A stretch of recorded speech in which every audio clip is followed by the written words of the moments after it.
So this is part two from the video from earlier. So last March, I moved out of my parents' house, March of 2013, and I moved into my own apartment in the Loft District here in downtown St. Louis. Love it, love it, love it. And I was working in retail at the time, minimum wage, making minimum wage, $7.25. And actually, no, once I moved into this apartment, I also got a different job working at a hotel at the front desk, which paid a little bit more than minimum wage, but it still wasn't, enough to be able to afford an apartment and a car. But I was making it was working. It was working. I hated the hours, though. That's a kind of another story within itself. Around August, the hotel started cutting hours, and I didn't know that the hotel business really is seasonal, especially down here in the downtown area, so that when there are big conferences, then the business is booming. But then when the conferences and conventions slow down, then they started cutting our hours.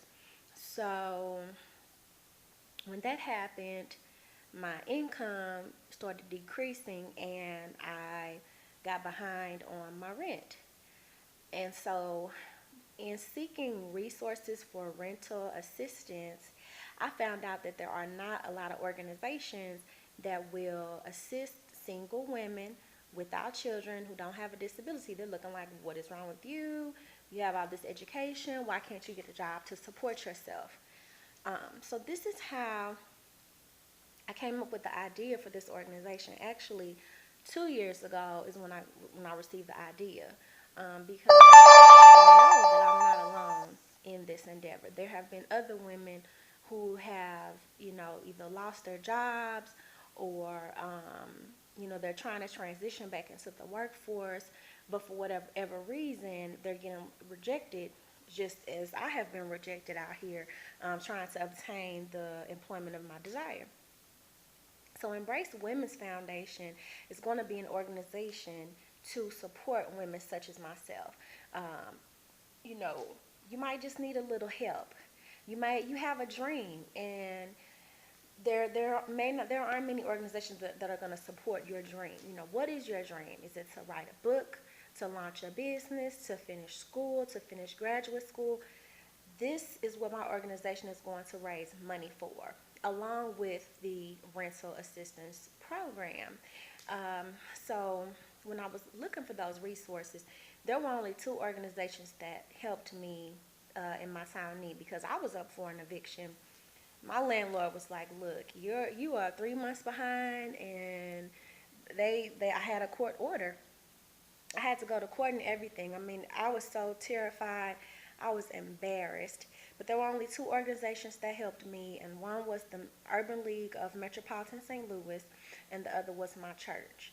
So, like I said, I know that I'm not alone in this, and I just believe that there should be more resources for women, and a person should not be, discriminated against because she doesn't have children, or she doesn't have a mental disability, or hasn't been battered.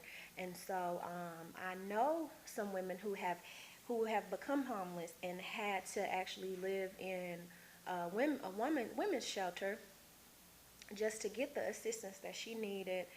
But what if we could help women before the homelessness occurs? More organizations such as the Urban League, more churches who would have money that can assist with this. Because I know that a lot of times that the churches don't have this type of money. And so this is the purpose of my organization and the purpose of my GoFundMe. And I just want to make a difference in women's lives and young women. And I appreciate you all's support, and I thank you for listening to me and for donating your time and your money to my endeavor. Thank you.